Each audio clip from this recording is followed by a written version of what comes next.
김종혁 전 최고위원이죠. 김종혁 전 최고위원이 왜 나왔느냐 같이 볼까요? 네, 지금 김종혁 이미 제명됐습니다. 근데 무슨 얘기예요? 아직 날짜가 남았는데 라는 얘기예요. 김종혁 전 최고위원 이 방송이나 이렇게 출연을 해서 이 발언을 한 게 해당 행위였었다라고 해서 당무 윤리위를 거쳐서 탈당 권고를 받았죠. 그리고 탈당 권고를 받으면서 이거 관련해서 추가적인 조치가 없으면 그냥 제명으로 갈 겁니다라고 얘기를 했었는데 관련해서 이 얘기가 좀 달라요. 이미 제명됐어요. 아니요. 무슨 얘기예요? 직접 들어보고 오시죠. 최고위원회의 의결과 상관없이 일정 기간 도가로 자동적으로 효력이 발생하는 것으로 이해를 하고 있습니다.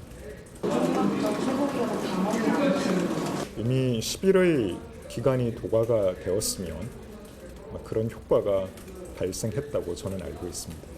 월요일 날 그 윤리위에서 저를 이제 그 탈당 권유했다라고 발표를 했잖아요. 네. 근데 이게 그 서류가 와야 되는 거잖아요. 저한테 그렇죠. 송달이 안 송달. 된 거야. 근데 이게 제가 수요일 날 서류를 받았거든요. 네. 그럼 이번 주 토요일이 이제 열흘이 되는 날이에요.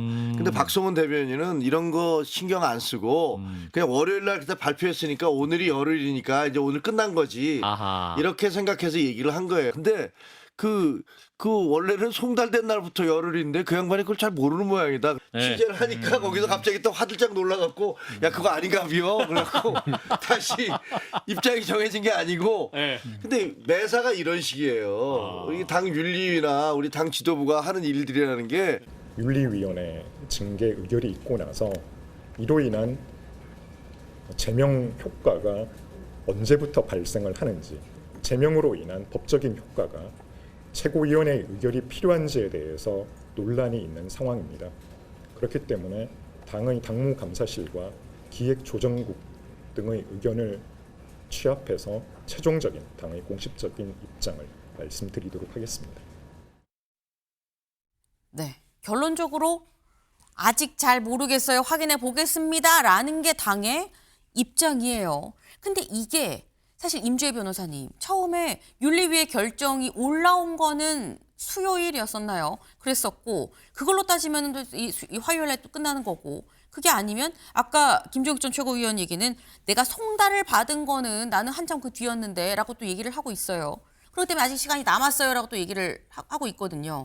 이게 뭘 기점으로 봐야 되는 겁니까? 이게 사실 법원에서 어떤 공식적인 문서를 송달한 것과는 다른 차원입니다. 그러니까 당에서 징계와 관련된 내용이기 때문에 네. 법원에서 보내는 그런 문서는 아니죠. 네. 근데 우리가 처음에 소장을 송달받는 걸 기준으로 해보면 네. 내가 지금 소에 제소가 되었는지 모르는 상황이기 때문에 나에게 정말 갔다가 소장이 제대로 도착한 기준, 우편으로 배달된 기준, 실제로 내가 받아본 날을 기준으로 하는 게 맞는데요. 네. 집에서 계속 없다거나 송달을 받을 길이 없고 주소가 불명확하다고 한다면 공시송달이라고 해가지고 게시판이나 관보에 기재해 놓는 걸로 그쵸. 가름할 수 있습니다. 네. 그런데 이걸 이번에 이 징계 결정이 어떻게 송달되었느냐 이런 부분을 고스란히 그대로 갖다 놓을 수는 없기 때문에 이전에 어떻게 해왔느냐, 관행적으로 어떻게 했는가 아니면은 관련해서 당에서 갖고 있는 규칙이나 내부적인 안이 있는가 이 부분이 쟁점이 될 것 같은데 아마 지금 이야기를 나오고 있는 걸 보면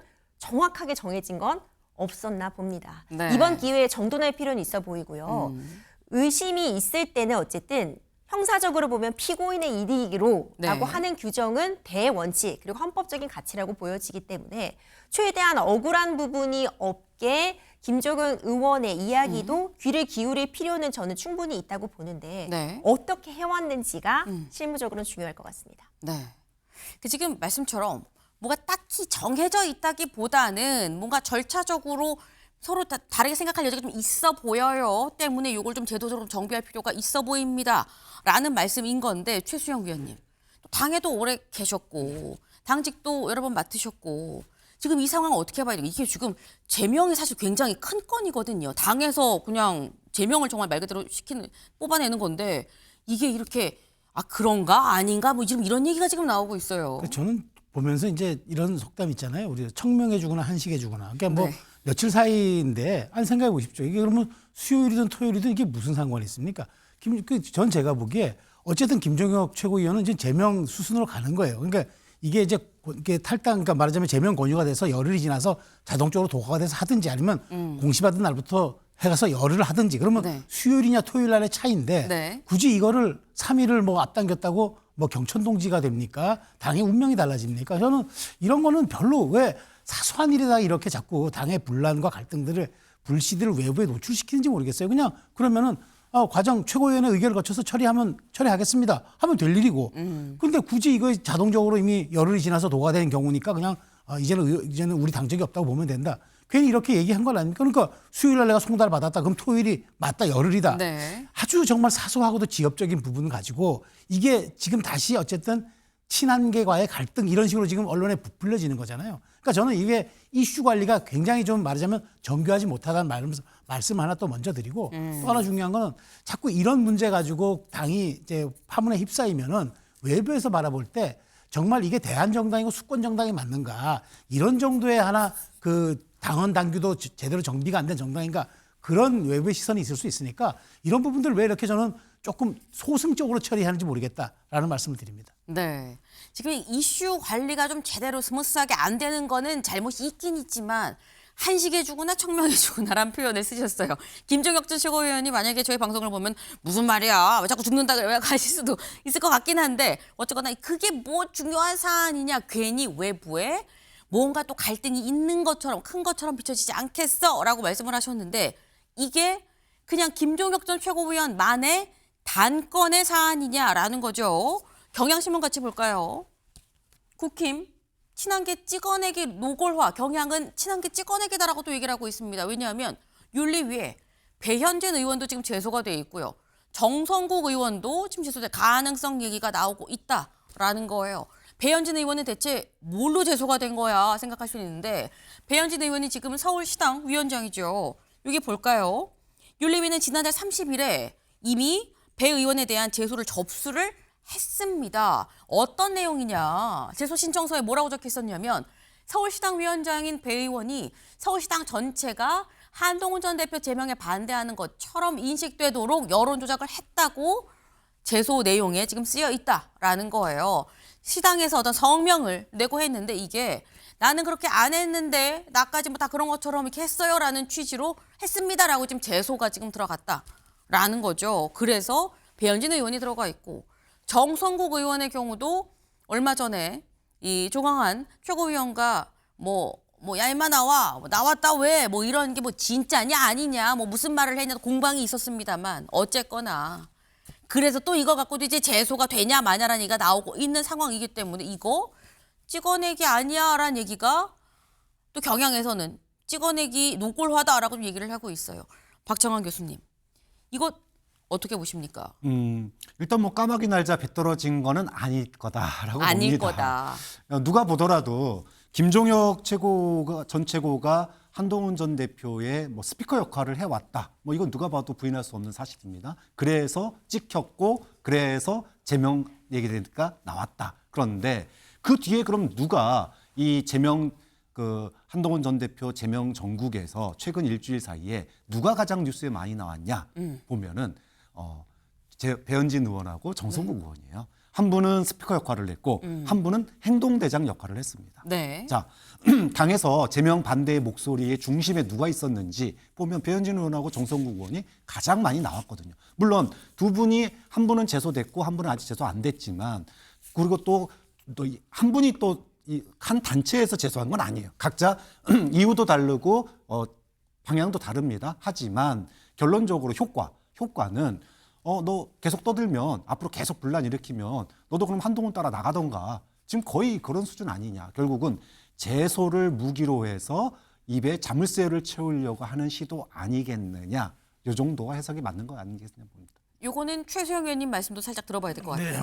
저는 이제 이 부분을 보면서 국민의힘이 이제 너무 진짜 이 정치를 법으로 푸는구나라는 생각이 드는 게 아니 윤리위가 어떻게 윤리가 당의 핵심 기구가 돼버렸어요. 그러니까 당의 이른바 정적 제고용으로 비춰지는 거 이게 굉장히 대단히 저는 이게 부적절하다고 봐요. 윤리위원회는 말 그대로 당의 자정 기능을 할 수 있도록 그것이 도덕적 윤리적으로 외부의 공당의 기능을 다 하도록 보여주는 건데 이게 지금 말하자면 어떤 절차와 과정을 통해서 이걸 가지고 빌미로 삼고 이걸 명분으로 어쨌든 사람을 쳐낸다 이런 인식을 주잖아요. 사실은 그게 지금 아닌 기구인데 네. 많은 분들이 그렇게 인식하고 지금 그러니까 지금 여기서도 이 주제로 다루는 것 아니겠습니까?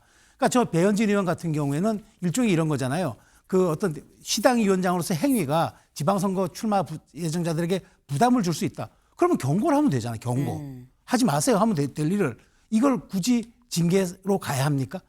경고해도 될 일을. 물론 이제 윤리위에서 경고를 할 수도 있겠죠. 뭐 이제 그건 또 과정으로 볼 수 있지만 그러나 네. 정성국 의원 같은 경우도 이 부분은 조광한 위원장과 지금 사실은 어찌 보면 이 최고위원과 사실관계 다툼이 있는데 이걸 가지고 이제 말하자면은 저 뭐 원외 당협위원장 운영위원들이 이걸 또 제소를 해가지고 어쨌든 윤리라는 기구가 불편한 정치인들과 불편한 당내 인사들을 뭐 정리하거나 혹은 뭐 옥죄거나 하는 이런 네. 도구로 사용될 수 있다는 인식을 준다는 거예요. 이건 매우 이거는 부적절하다. 그래서 저는 오히려 이런 부분들은 차라리 갈등 없이 푸는 게 좋고 일단 한동훈이라는 당의 가장 큰 말하자면은 그동안의 논란의 대상이 어쨌든 지금 사라진 이상 이런 부분들은 좀 더 유연하게 푸는 게 그리고 윤리를 더 이상 저는 이런 쪽으로 동원하지 않는 것, 활용하지 않는 것 이것도 필요해 보인다고 조언드리고 싶어요.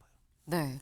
참고로 지금 배현진 의원의 경우는 김종혁 전 최고위원의 얘기를 빌면은 펄쩍펄쩍 뛰고 난리다라고 좀 김종혁 전 최고위원은 또 어디 언론 인터뷰에서 얘기를 하긴 했어요. 그래서 배현진 이 의원의 경우에는 또 부인을 하고 있는 아니다 여론 조작이 아니다라고 또 얘기를 하고 있는 상황인 건데 관련해서 어쨌거나 지금 제소가 돼 있는 상황이다라는 말씀을 또 드립니다. 지금 이게 이렇게 진실은 알 수 없죠. 오비락이 아니라고 봅니다라고 말씀하시고 진실은 뭔지 알 수 없지만 어떻게 비춰지는 것 자체가 일단 문제다라고 말씀을 하시는데 합하면 문제인 거는 현 상황이 맞긴 맞나 보다라는 생각이 또 들긴 들죠. 이걸 어떻게 풀어갈지가 지방선거 얼마 안 남았죠. 다 결국은 그 여파로 또 이어지지 않겠나라는 생각이 좀 드네요.